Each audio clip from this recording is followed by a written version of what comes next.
আমাকে গুলি করে দিই শাস্তি না দিয়ে তার ভোট দিয়েছি আমরা ধানের শেষে ভোট দিয়েছি সুন্দর একটা শান্তি স্বৈরাচারী পার করে দিলাম দিয়ে আমরা শান্তি চাচ্ছি সে তার থেকে অশান্তি। বর্তমান বাজারে তেল যেন এক মহামূল্যবান কিছু, টাকা দিয়ে স্বর্ণ মিললেও মিলছে না তেল। প্রচন্ড সূর্যের তাপও যেন হার মানছে তেল ক্রেতাদের কাছে। লম্বা লাইনে এক বেলা দাঁড়িয়ে থেকে মেলাতে হচ্ছে তেল, আবার কখনো কখনো তেল না পেয়ে ফিরে যেতে হচ্ছে অনেকের। আমরা সরাসরি গিয়েছিলাম লম্বা লাইনে দাঁড়িয়ে থাকা তেল ক্রেতাদের কাছে। তেলের দাম বেড়ে যাওয়ার পরেও আপনারা যে লাইনে তেল নিয়েছেন এই বিষয়টা কেমন ভাবে দেখছেন? খারাপ ভাবে দেখছি, ভালো হয়ে দেখা যায়। টাকা ভালো আছেন? আলহামদুলিল্লাহ বাবা। এই যে তেল আগে কত করে নিতে? 116 টাকা নিতে আসছি বাবা, এখন কত করে নিতে? এখন 135 টাকা বাপ। এই যে তেলের দাম বৃদ্ধি পাওয়ার পরেও লাইনে দাঁড়ায় তেল নিতে হচ্ছে, এই একটা অভিশাপ বাপ, এই অভিশাপ আমরা সহ্য করতে পারবো না বাংলাদেশে বাপ। বেলা 12টার সময় আছি কালীগঞ্জ, আমার জীবনে কালীগঞ্জ থেকে তেল কিনি, কালীগঞ্জ থানায় বাড়ি আমার 11 নম্বর রাখালগাছ ইউনিয়নের বাড়ি আমার। সেই কালীগঞ্জ আমি লাইন দিয়ে তেল কিনি তেল কিনি মেয়ে দিয়ে কোর্ট চাঁদপুর থেকে, মেয়ে কলেজে পড়ে, তার দিয়ে যে কোনো কায়দা মহিলা কাজ দিয়ে এর আসনটা নিই আমি। কিন্তু এই কোন শাস্তি আজকে? সকালে পান্তা ভাত খাইনি এখন আমি কাঠ তুলছিলাম, তুলতে চলে আসছে সে থেকে তেল নেই আমার, তাহলে এই কোন শাস্তি? আমি চাচ্ছি বাংলাদেশের তেলটা যাতে সুন্দরভাবে মানুষ সবাই পায়, সকাল বিকেল নেই, সন্ধ্যা সকাল নেই, হিন্দু মুসলমান বৌদ্ধ খ্রিস্টান দরকার না, কোন নেতা কোথাও দরকার নেই, সমান বাংলাদেশ চলতে হবে।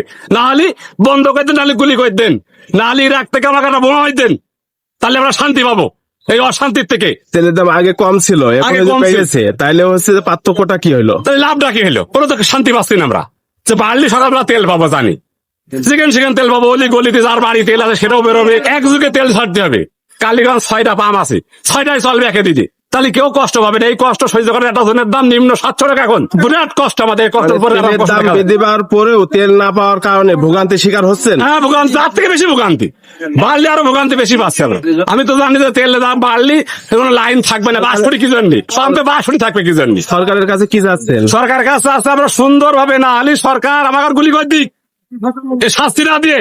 তার ভোট দিয়েছি আমরা ধানের শেষে ভোট দিয়েছি সুন্দর একটা শান্তি স্বৈরাচারী পার করে দিলাম দিয়ে আমরা শান্তি চাচ্ছি, সে তার থেকে অশান্তি। এত অশান্তি আর দেখা যায় না। ও ভাই আগুন,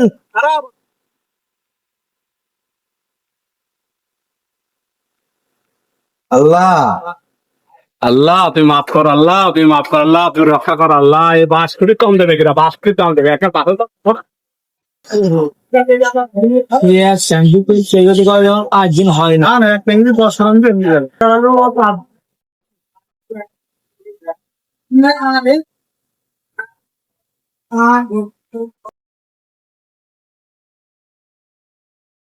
আমি তোমার কালীগঞ্জ তেল আমি কিনে দিতে বলে এই তেলের এই অবস্থায়। টাকা তাদের টাকা দাও দিন,